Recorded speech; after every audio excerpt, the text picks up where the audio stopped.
नमस्कार दोस्तों, ये है चिंतन क्लासेज। मैं अजय बनारसी उत्तर प्रदेश उच्चतर शिक्षा सेवा आयोग द्वारा आयोजित असिस्टेंट प्रोफेसर भर्ती परीक्षा 2022 के लिए सामान्य अध्ययन जीएस के कुल 30 प्रश्नों को परीक्षा पैटर्न के अनुरूप सॉल्व करेंगे।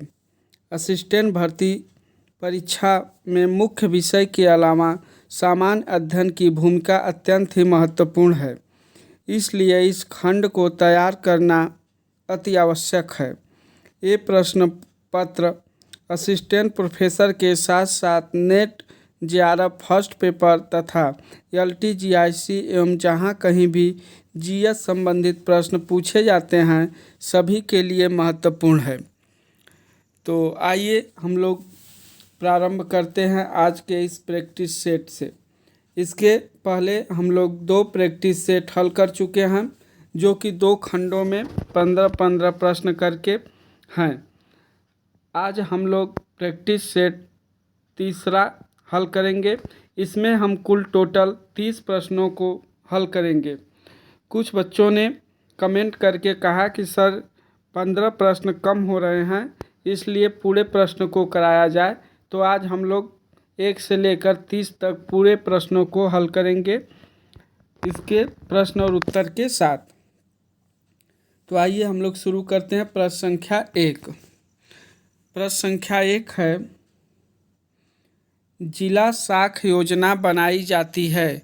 इसमें मैं बता दूं कि आप लोगों को जो उत्तर सही होगा सिर्फ उसी उत्तर को हम बताएंगे, क्योंकि चारों उत्तर बताने में, चारों जो विकल्प हैं उसको बताने में काफ़ी समय लगेगा। इसलिए जिस प्रश्न का जो सही उत्तर होगा उसी उत्तर को हम यहाँ पे बताएंगे। तो प्रश्न है, जिला साख योजना बनाई जाती है। इसका सही उत्तर हो जाएगा ऑप्शन ए, लीड बैंक के अंतर्गत।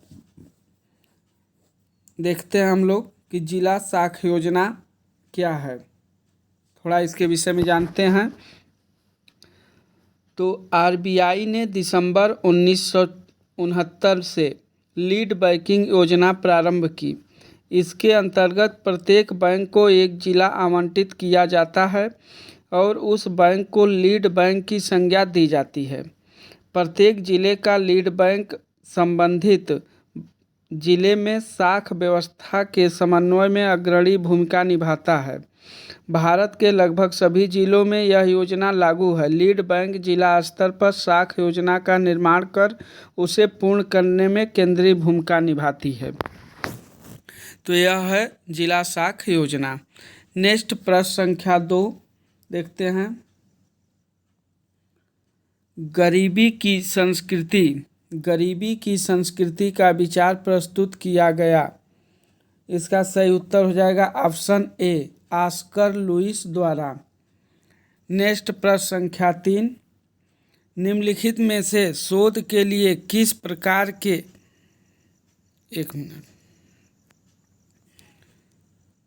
निम्नलिखित में से शोध के लिए किस प्रकार में शिक्षण संबंधी सक्षमता के संवर्धन की संभाव्यता होती है। तो इसका सही उत्तर हो जाएगा ऑप्शन डी, क्रियात्मक शोध। थोड़ा छोटा करते हैं। इसका सही उत्तर हो जाएगा ऑप्शन डी, क्रियात्मक शोध। नेक्स्ट प्रश्न संख्या 4 देखते हैं हम लोग। राष्ट्रीय पाठ्यचर्या फ्रेमवर्क का निर्माण किसने किया था? तो इसका सही उत्तर हो जाएगा एनसीईआरटी। विकल्प बी सही हो जाएगा। नेक्स्ट प्रश्न संख्या 5 देखते हैं हम लोग। प्रश्न संख्या 5, एबीयू रोबोकान 2022 का आयोजन किस शहर में निर्धारित है? तो ये करंट से क्वेश्चन है। यह पूछ रहा है कि एबीयू रोबोकान 2022 का आयोजन किस शहर में निर्धारित है? तो इसका सही उत्तर हो जाएगा ऑप्शन सी, नई दिल्ली में।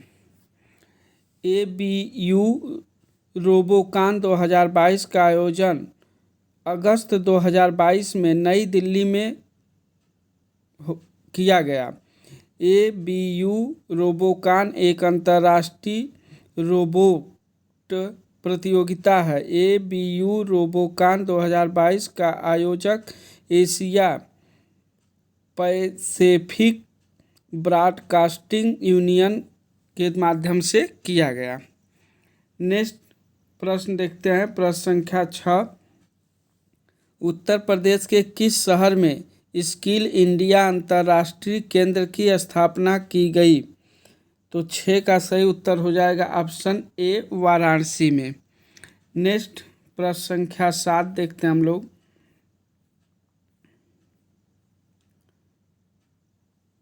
प्रश्न संख्या 7, निम्नलिखित में से किसने सर्वप्रथम बायोडायवर्सिटी शब्द का प्रयोग किया था? तो 7 का सही उत्तर हो जाएगा option C, Walter G Rosen ने। नेक्स्ट प्रश्न संख्या 8, अम्ल वर्षा में नीचे दिए गए कौन से प्रदूषक वर्षा जल एवं हिम को प्रदूषित करते हैं? तो इसका कूट दिया है, कूट के माध्यम से हमें मिलान करना है। तो इसको हम लोग देखते हैं, इसका सही उत्तर हो जाएगा सल्फर डाइऑक्साइड, नाइट्रोजन ऑक्साइड, यानी ए और 1 और 2। ऑप्शन बी इसका सही हो जाएगा। अम्ल वर्षा में हिम को प्रदूषित करते हैं सल्फर डाइऑक्साइड, नाइट्रोजन ऑक्साइड। केवल 1 और 2, ऑप्शन बी इसका सही हो जाएगा। नेक्स्ट प्रश्न संख्या देखते हैं हम लोग 9। प्रदूषकों को उनके दीर्घकालीन प्रभाव के साथ दिए गए कूट की सहायता से सुमेलित कीजिए। तो इसमें एक और दिया है प्रदूषक और दूसरे ओर दिया है प्रभाव।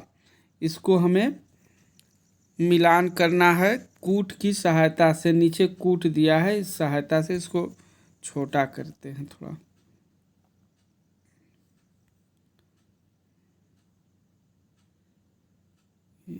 हाँ, अब इसको हमें मिलान करना है इसका। इसमें कार्बन मोनोऑक्साइड, नाइट्रोजन के ऑक्साइड, धूलकण और सीसा। दूसरे प्रभाव में दिया लीवर और किडनी को क्षति, कैंसर, श्वास संबंधित रोग, केंद्रीय नर्वस सिस्टम। तो इसका सही उत्तर हम लोग मिलान करते हैं। इसमें कार्बन मोनोऑक्साइड का से बड़ा करते हैं फिर मिला पाते हैं। बड़ा करने पे दिख नहीं रहा, चारों ऑप्शन दिखना चाहिए। कार्बन मोनोऑक्साइड लीवर और किडनी को क्षति पहुंचाता है। कार्बन मोनोऑक्साइड, तो इसका कार्बन मोनोऑक्साइड लीवर और किडनी को क्षति, पहले का पहला हो जाएगा। कहाँ दिया है? यानी ऑप्शन सी में दिया है पहले का पहला। नाइट्रोजन के ऑक्साइड, तो इसका कैंसर हो जाएगा सेकेंड। धूलकण, धूलकण का श्वास संबंधित रोग। और सीसा है केंद्रीय नर्वस सिस्टम। तो सब सामने सामने इसका सही दिया, पहले का पहला, दूसरे का दूसरा, तीसरे का तीसरा, चौथे का चौथा, यानी डी का चौथा। तो इस प्रकार से मेरा सही विकल्प हो जाएगा ऑप्शन सी। नेक्स्ट प्रश्न संख्या 10। यहाँ पे सूची दिया है, सूची 1 को सूची 2 से सुमेलित करना है। नीचे दिए गए कूट का उपयोग करके सही उत्तर देना। नीचे कूट दिया है, कूट किधर पे आ गया है? कूट तो यहाँ आ गया है। चलिए फिर हम लोग देखते हैं 10 का कूट यहाँ है, हम लोग मिलाते हैं। यहाँ एक तरफ दिया है जयमंडल, दूसरी ओर दिया है अवस्थित। तो पहला दिया है नोकरेक, मानस, दिहांग, दिबांग, अगस्त्य, मलाई। एक और दिया है केरल, असम, मेघालय, अरुणाचल प्रदेश। तो हम लोग यहाँ पे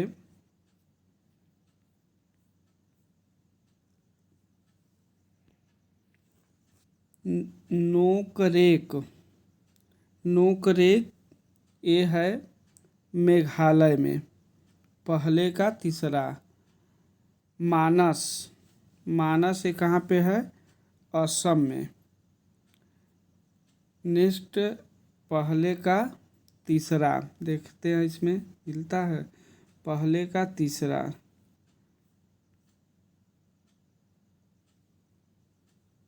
दिहांग।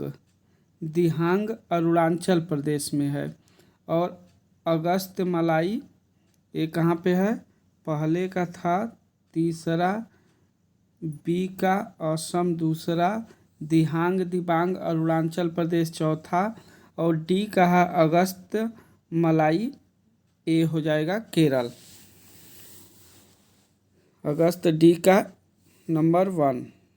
तो इस प्रकार से हम लोगों का हो जाएगा एक का 3, 2 का 2, सी का 4 और डी का 1।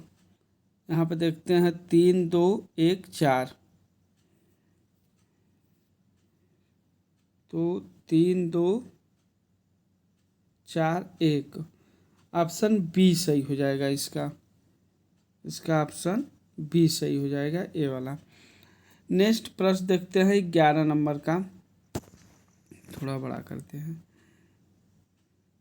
प्रश्न संख्या 11, अंतर्राष्ट्रीय टाइगर दिवस मनाया जाता है। तो 11 का सही उत्तर हो जाएगा ऑप्शन बी, 29 जुलाई को अंतर्राष्ट्रीय टाइगर दिवस मनाया जाता है। वन्य प्राणी बाघ की स्थिति के बारे में जागरूकता फैलाने के लिए अंतर्राष्ट्रीय टाइगर दिवस 29 जुलाई को प्रतिवर्ष मनाया जाता है। यह प्रत्येक वर्ष 29 जुलाई को अंतर्राष्ट्रीय बाघ दिवस के रूप में मनाए जाने का निर्णय वर्ष 2010 में आयोजित सेंट पीटर्सबर्ग बाघ सम्मेलन में किया गया था। तो नेक्स्ट प्रश्न संख्या 12, चित्तौड़ का कीर्ति स्तंभ निर्मित हुआ था किसके शासनकाल में? तो 12 का सही उत्तर हो जाएगा ऑप्शन ए, राणा कुंभा के।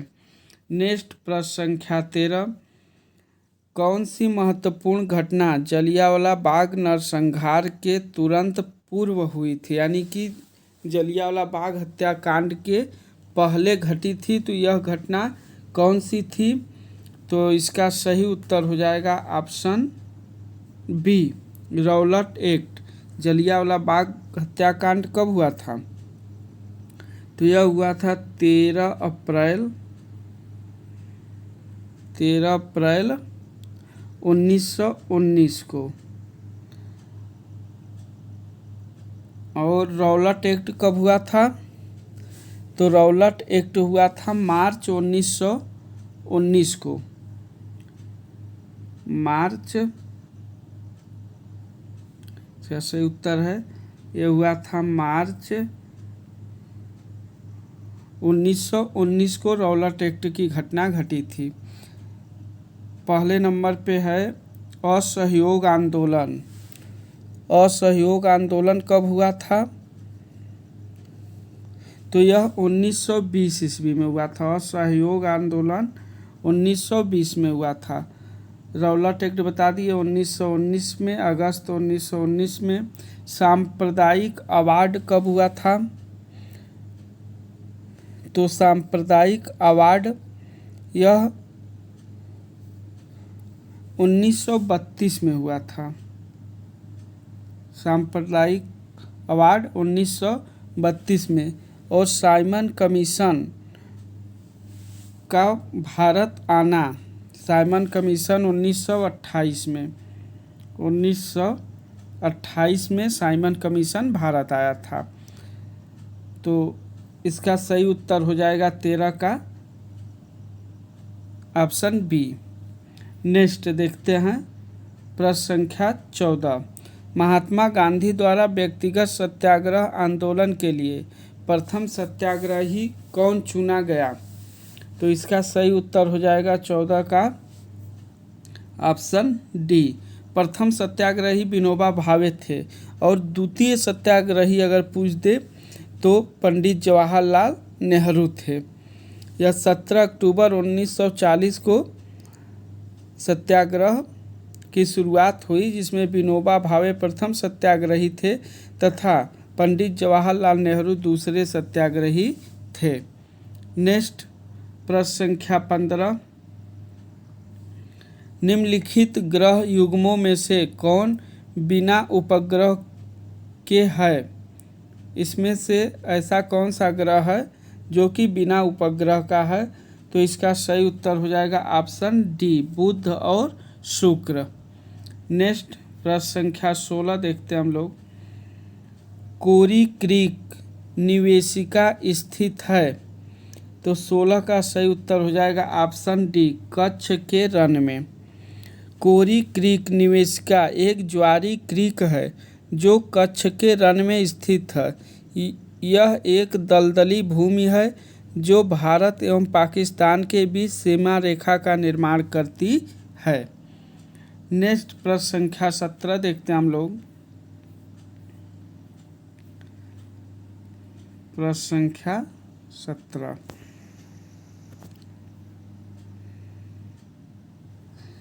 इसमें पूछ रहा है कि निम्न में से कौन सा एक सही सुमेलित नहीं है। नहीं शब्द पे हमें ध्यान देना है।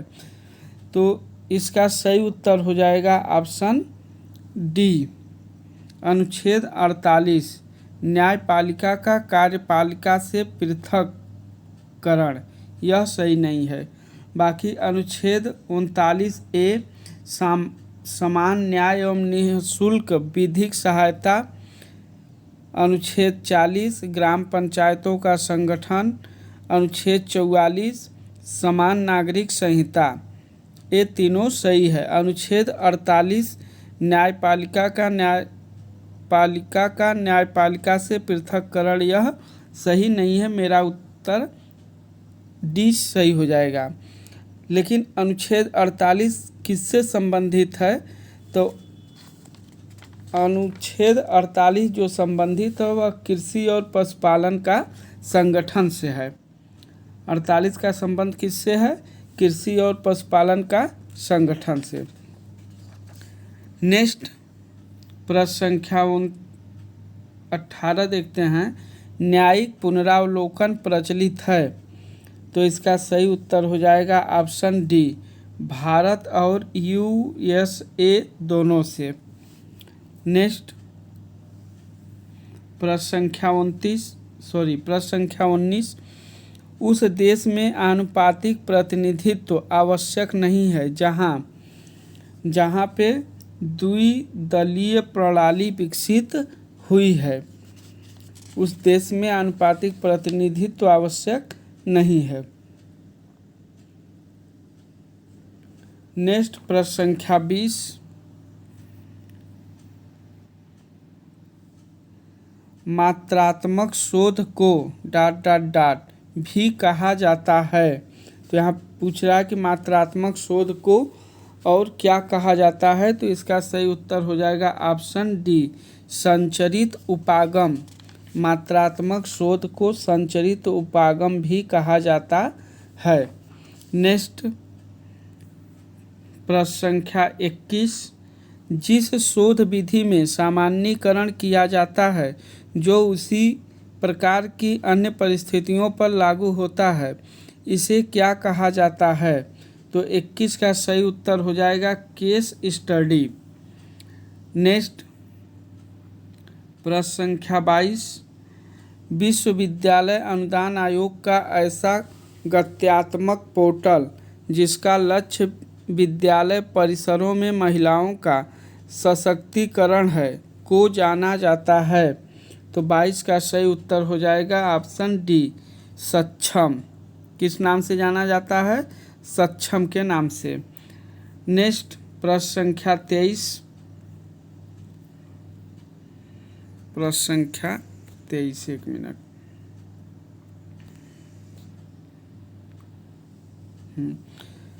नेटवर्क कार्ड को निम्न नामों से जाना जाता है। तो 23 का सही उत्तर हो जाएगा ऑप्शन बी।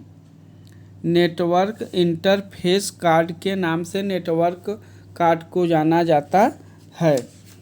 नेटवर्क कार्ड यह क्या है देखते हैं।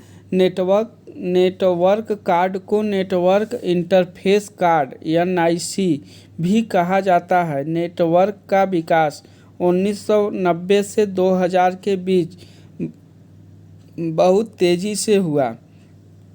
इसका प्रमुख कार्य कंप्यूटर को कंप्यूटर नेटवर्क से जोड़ना है। नेटवर्क कार्ड को मोडम का संशोधित रूप कहा जाता है। नेक्स्ट प्रश्न संख्या 24 देखते हैं हम लोग। ये भी कंप्यूटर से ही संबंधित है। कंप्यूटर कक्ष में माउस होता है। तो 24 का सही उत्तर हो जाएगा ऑप्शन सी, एक संकेतन युक्त। कंप्यूटर कक्ष में माउस होता है एक संकेतन युक्त। नेक्स्ट प्रश्न संख्या 25, सिस्टम को बूट करने का क्या अभिप्राय है। तो 25 का सही उत्तर हो जाएगा ऑप्शन ए, ऑपरेटिंग सिस्टम को लोड करना। नेक्स्ट प्रश्न संख्या 26, इंटरनेट का मानक प्रोटोकॉल क्या है। तो 26 का सही उत्तर हो जाएगा option A, TCP/IP। TCP/IP। Internet का मानक प्रोटोकॉल TCP/IP है। TCP/IP का पूरा नाम ट्रांसमिशन कंट्रोल प्रोटोकॉल या इंटरनेट प्रोटोकॉल है। TCP/IP प्रोटोकॉल के प्रयोग द्वारा दो या दो से अधिक कंप्यूटरों के मध्य सूचनाओं यानी इन्फॉर्मेशन का स्थानांतरण होता है। नेक्स्ट प्रश्न संख्या 27 देखते हैं हम लोग। प्रश्न संख्या 27,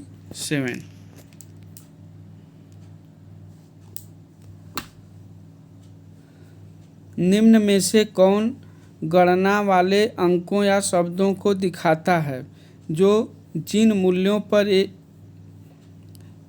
फिर से देखते हैं कि निम्न में से कौन गणना वाले अंकों या शब्दों को दिखाता है जो जिन मूल्यों पर यह निर्भर होता है उनके बदलने पर बदल जाता है। तो 27 का सही उत्तर हो जाएगा ऑप्शन सी, फार्मूला।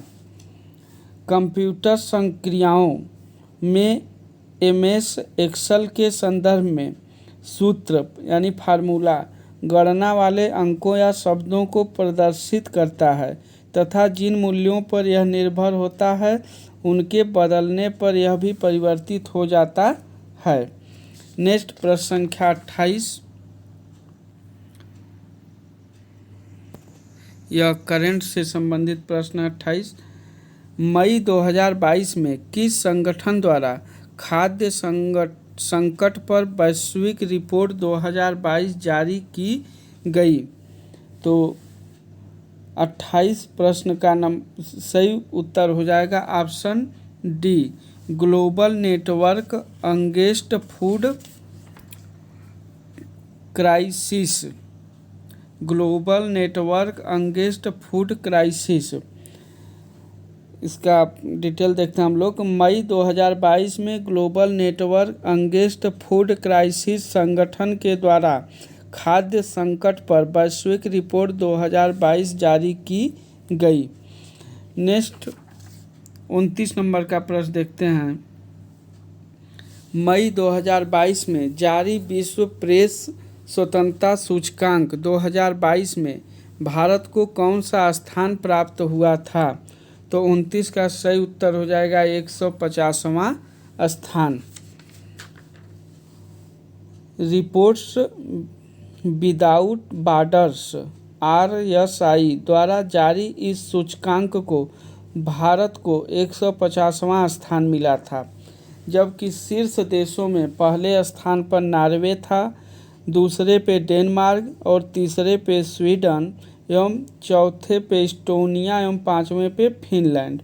और अंतिम स्थान में उत्तर कोरिया 180वां स्थान।